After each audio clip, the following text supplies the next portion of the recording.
So, this happened a little over a year ago, and honestly, I still don't feel like I'm totally over it.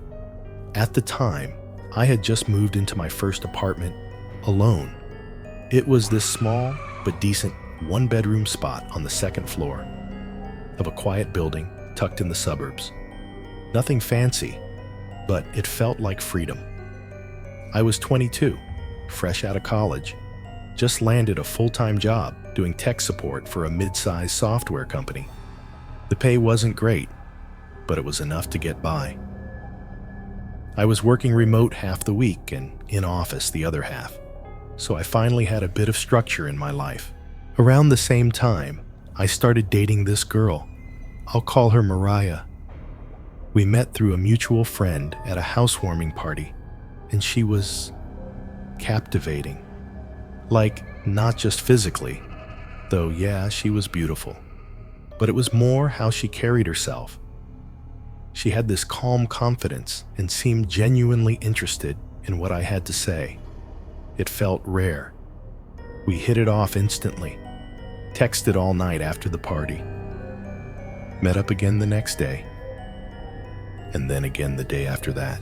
It didn't take long before we were spending every weekend together. She'd bring over snacks, binge watch shows with me, even help clean up around the place. Always texting me good morning, always asking how my day was. She made me feel cared for in a way that felt really comforting after the stress of school and job hunting. But after about 2 months, things started to shift. It wasn't a sharp turn, more like a slow slide that I didn't notice at first.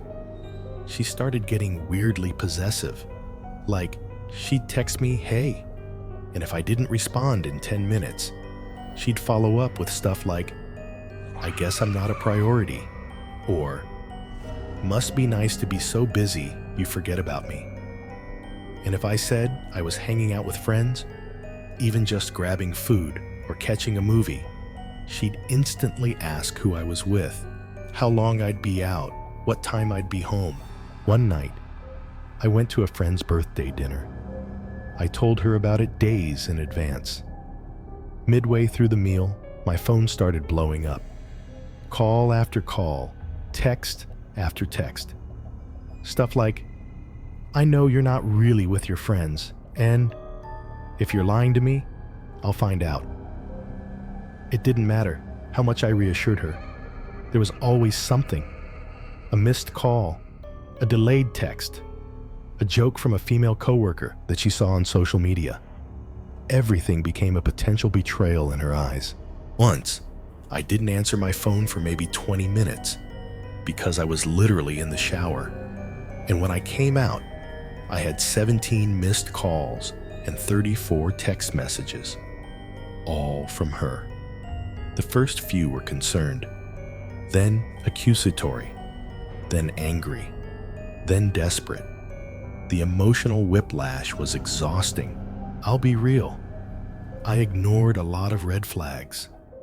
I guess I didn't want to admit that things had gone from affectionate to toxic in such a short time. I kept telling myself, maybe she just had trust issues. Maybe if I gave her more time and reassurance, she'd mellow out. She didn't. Eventually, I hit a breaking point. I couldn't even play video games with my friends without her accusing me of ignoring her or choosing them over her. Every conversation felt like I was walking on eggshells. So, I ended it. I told her, as kindly as I could, that I needed space and that the relationship wasn't healthy anymore. At first, she took it well, a little too well, honestly. She texted back, "I get it. I'm sad, but I understand. Thank you for being honest with me." It actually made me second-guess the breakup. For a brief moment, I thought, wow, maybe she really did just need a wake-up call. But less than a week later, the messages started. At first, they were tame. Stuff like, "Hope you're doing okay," or Just saw something that reminded me of you." I didn't reply. I thought if I ignored it, she'd move on. But then it escalated. Messages like, "I miss your smell," and "I walked by your apartment today, LOL." That one hit me like a punch in the chest. Because the layout of my apartment wasn't obvious. It was in a gated complex, and to walk by meant she had to know exactly where I lived. I didn't respond to any of them. But from that point on, I started looking over my shoulder a lot more. Then came the photos. Not of her, of me. Photos of me walking to my car. Me on my balcony. One of me sitting at my desk. From outside my window. She captioned that one, "You always look so focused. I miss watching you." I freaked out, blocked her number, locked down my socials, even changed my routine. But the messages kept coming. From new numbers, burner accounts. I couldn't keep up. One night, I came home from work around 7. Nothing seemed off at first. I made dinner, hopped on my PC to play a few games, and around midnight, I went to bed. But right before I fell asleep, I thought I heard something in the apartment, like movement, very soft, almost like breathing. I told myself it was just the fridge or something, maybe pipes. I turned over and passed out. The next morning, I woke up late, like really late. My alarm hadn't gone off, and I had 5 missed calls from work. I rushed out of bed, groggy and panicked, and as I walked out of my room, I noticed something that made my stomach sink. The closet door in the hallway was slightly open. I never leave that door open. I froze. I crept up to it slowly, quietly, and just as I was about to open it all the way, I heard a whisper, a literal whisper. It said, "I didn't want to leave yet." I yanked the door open, and there she was, Mariah, curled up on the floor, blanket wrapped around her, eyes wide and unblinking. She looked pale, like she hadn't slept in days. I screamed and stumbled back, almost tripping over a laundry basket. I grabbed my phone and called 911 without even thinking. She didn't move, just sat there staring at me, whispering, "I missed you." Police came. Turns out she had somehow gotten a copy of my apartment key. She told officers we were working things out, and she was just waiting for the right time to talk. They took her in for trespassing, but I didn't press full charges. At the time, I still felt guilty. I don't know why. I changed my locks, put up cameras, the whole deal. She hasn't contacted me since. But even now, sometimes when I wake up in the middle of the night, I swear I hear that whisper again. I didn't want to leave yet.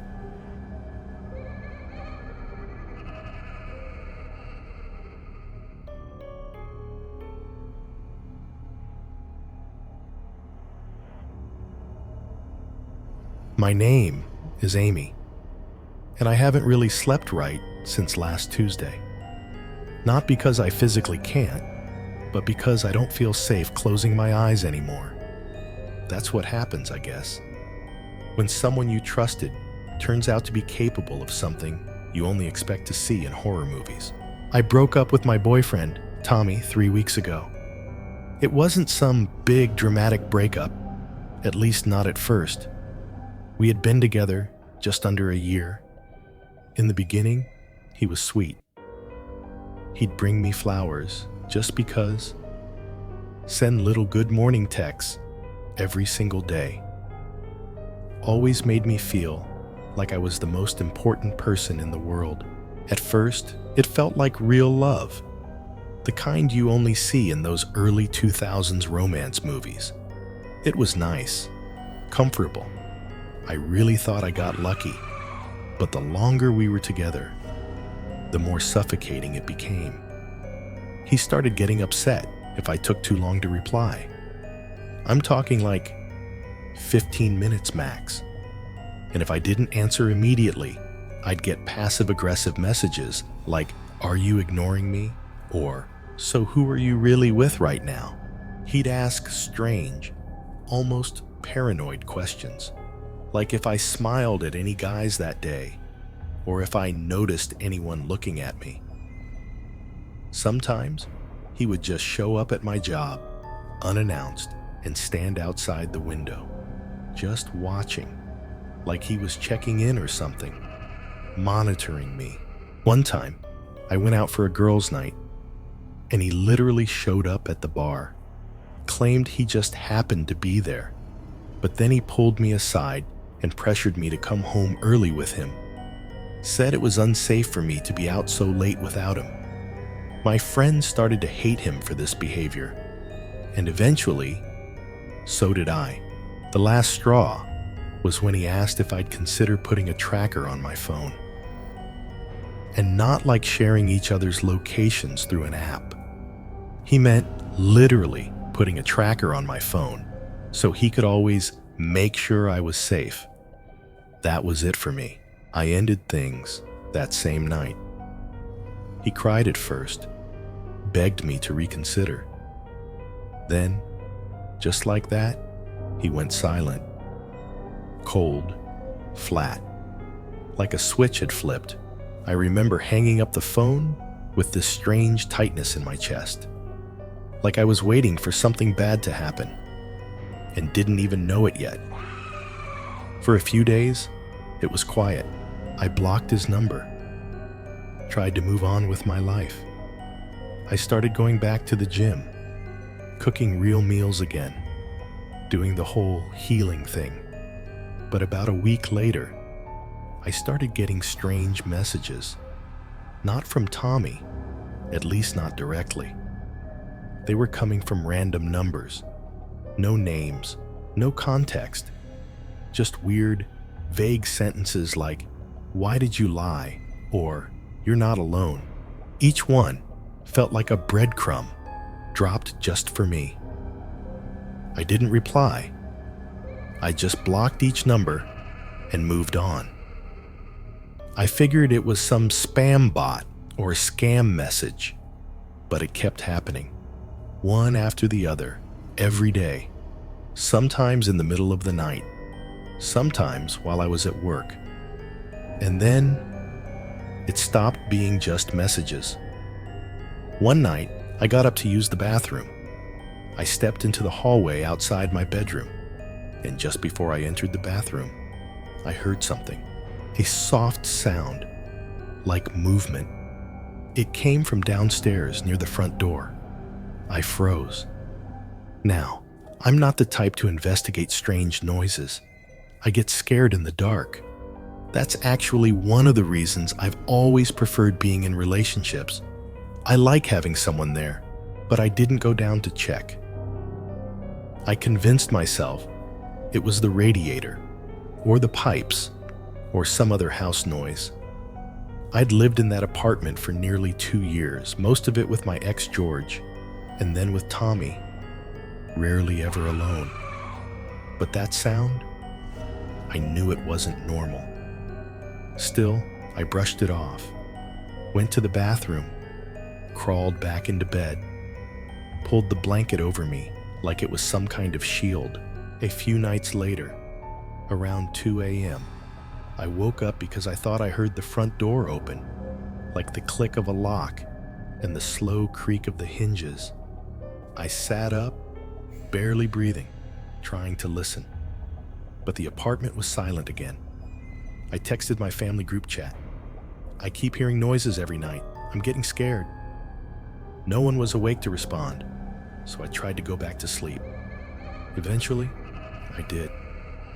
Then, that weekend, something changed. I came home from visiting my sister, and the second I walked into the apartment, something felt off. Nothing was broken, Nothing was stolen, but I felt it. The energy was wrong. Doors that I normally left closed were wide open. Closet doors, cabinet doors, the bathroom door. I don't know how to explain it, but I have this habit of leaving things just barely ajar. But now, everything was fully open. All of them. No drafts, no open windows, and the AC had been running. I slowly walked through the apartment, room by room, heart pounding. Then I saw it, the hallway closet. It was slightly cracked open, and that's when my stomach completely dropped. I never, ever leave that closet open. The door swings out if you don't latch it, so it's always either shut or wide open, not cracked. I stared at it for almost a full minute. Then I approached, pulled it open. Just coats, shoes, nothing out of place. But I knew something was wrong. I felt it deep in my chest. That night, I pushed a chair up under my bedroom door and slept with a knife under my pillow. I left the bedside lamp on and tried to keep my breathing steady. At some point, I must have dozed off because I woke up to movement, a soft shuffle, barely audible, and the light, the bedside lamp, was off. The room was completely dark. My eyes adjusted, and that's when I saw it. The door was open, but I had wedged a chair underneath it. My first thought was that maybe I dreamt wedging the chair. Or maybe I sleepwalked and turned off the light. Maybe I was imagining all of this. But then I saw something at the foot of my bed, a shape, a dark silhouette, just a few feet away. And as my eyes focused, I realized it was the top half of someone's head. Then I felt it.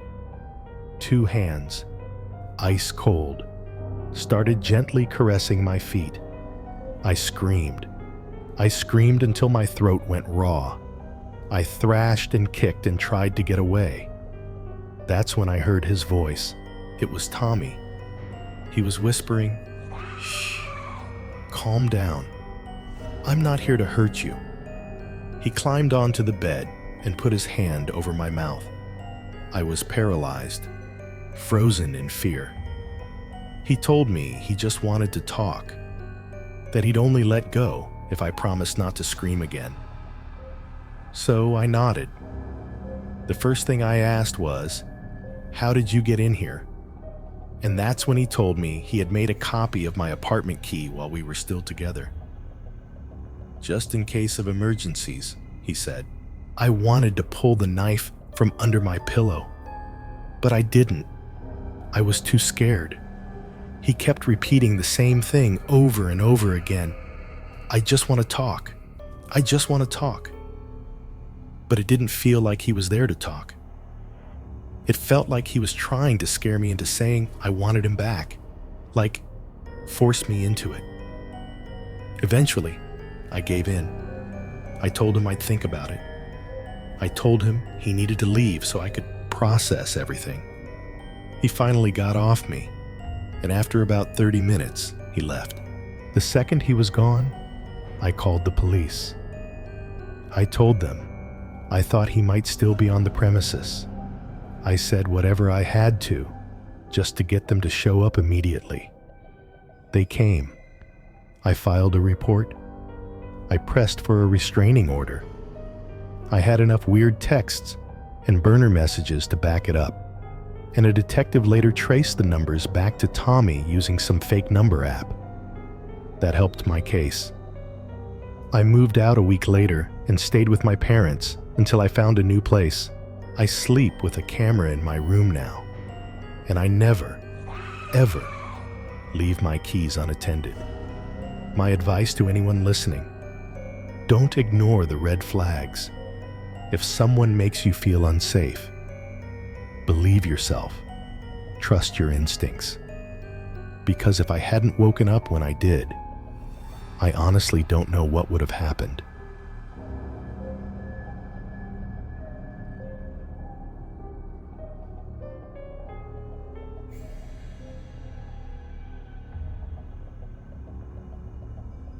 I dated Marissa for about a year and a half. From the beginning, she was one of the most intense people I'd ever met. And at first, I didn't see that as a bad thing. She was passionate, magnetic, the kind of person who could light up a room without even trying.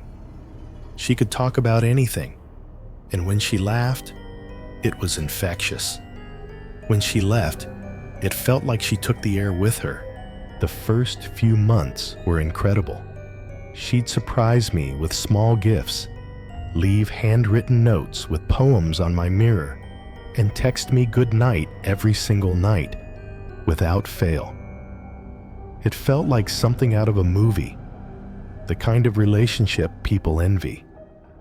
But the thing about intensity is that it doesn't always stay romantic.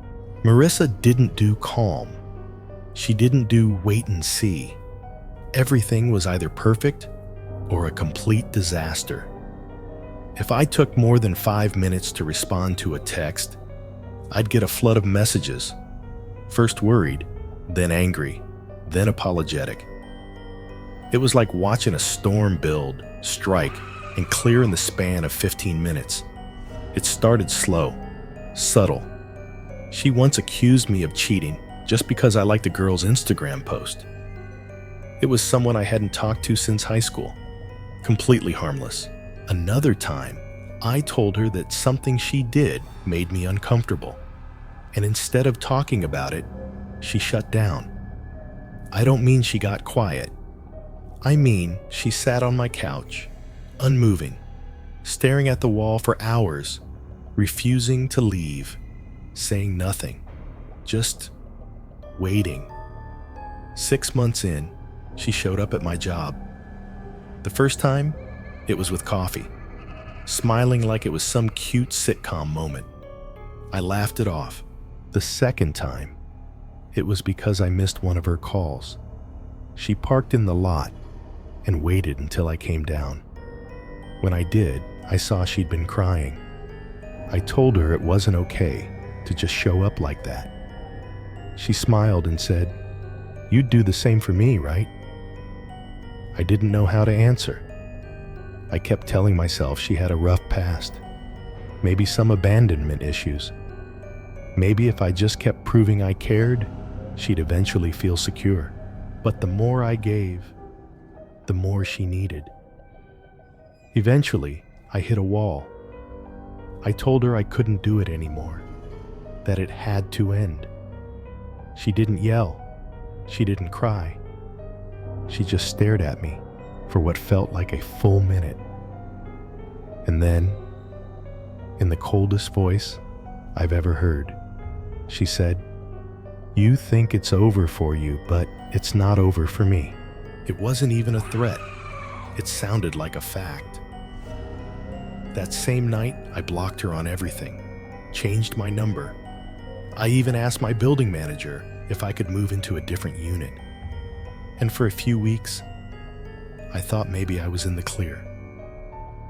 Then the letters started. No stamp, no return address, just my name, handwritten on the envelope, and slipped between my door and the frame. The first one was nostalgic. It read, "I miss waking up to you. I still sleep on the side of the bed where you used to lay." The second one felt more invasive. "You always check the door 3 times before you go to bed. You probably don't even notice it, but I do." That's when I started to feel sick. But it was the third letter that made me pack a bag and get out. "You wore your blue hoodie Monday, the one with the hole in the sleeve. You should sew that up before it gets worse." That was the same hoodie I wore when I went out to pick up groceries. across town in the pouring rain. I hadn't seen a single familiar face, not one, but she'd seen me. That's when I realized that moving across the city wasn't enough. I accepted a job in Denver. I didn't tell anyone outside of my immediate family and my brother. I left no forwarding address.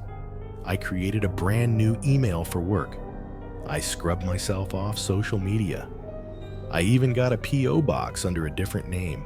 For a while, it worked. Months passed. I started dating casually. Nothing serious, just coffee, drinks, movies. But I was laughing again, sleeping through the night, feeling like myself. Then one Saturday, I checked my P.O. box. Inside was an envelope. No stamp, no return address, just my name. Again, written in the same handwriting. Inside was a Polaroid. It was a photo of me, taken from behind, walking into my apartment building. I had earbuds in, a coffee in one hand. You could see snow on the sidewalk and the mountains in the distance. It was unmistakably recent. On the back, written in red ink, it said, "Your shoulders slouch when you're tired." I didn't wait. I moved. Again. This time, I paid cash for a new place in a quieter part of town. No forwarding address. I went fully remote at work and told my boss it was for family reasons. I adopted a German Shepherd mix. Big, loud, and fiercely protective. I deleted every app, disconnected every account. For almost a year, I lived off the grid. No notes, no letters, no photos. I let myself believe it was over until the post-it. I got home one evening after walking the dog, and there it was, stuck to the front door. A yellow sticky note in that same red ink. "I don't like the beard." I froze. I had only grown the beard out 3 months prior. No one had seen me with it. Not even my family. Not in person. The only time my face was visible was during occasional Zoom calls for work. And even then, my webcam was taped over unless I absolutely had to turn it on. I shaved it off that night. Told myself it was just a coincidence. Some kind of fluke. Until the next morning. Tucked under my windshield wiper was another note.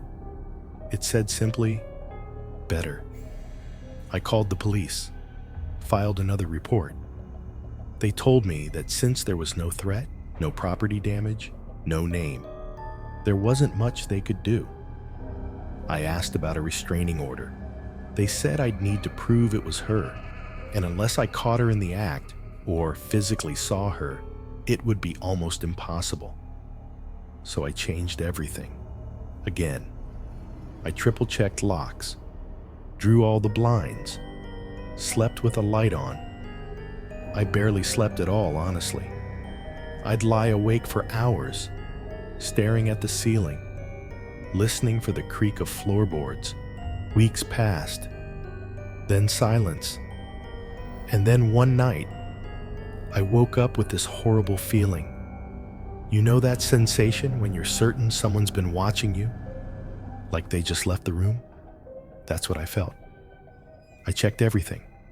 Doors, windows, under the bed, nothing. But the next morning, taped to my front door was a small envelope, perfectly aligned, like someone had carefully placed it. Inside was a photo. It was from years ago. Me and Marissa, a photo booth, stripped from a boardwalk trip we took. We were smiling. Her head was resting on my shoulder, but her eyes had been scratched out. Deep, rough gouges, like someone used a pin or a needle. That same day, I packed my things and left the city for good. I found a cabin about 3 hours into the mountains, isolated, surrounded by trees, only one road in. I paid in cash. The lease was under a fake name. I used a burner phone for emergencies. Worked remotely through a secure VPN on a company-issued laptop. Only my immediate family and one close friend knew where I was. For a month, I barely stepped outside. I kept to myself. The only person I saw was the occasional delivery driver dropping off groceries. And then, one night, I heard footsteps in the snow. Slow, deliberate, moving from window to window. My dog lost his mind, barking like something primal had been set off. The next morning, I checked the yard. Footprints, clear as day, circling the cabin. No note, no photo, just the tracks. I still don't know for sure if it was her, but I packed that day and drove back to my hometown. Now, I live in a house with 3 ex-military roommates, pickup trucks, Purple Heart plates, American flags on the porch. It's not subtle, and that's the point.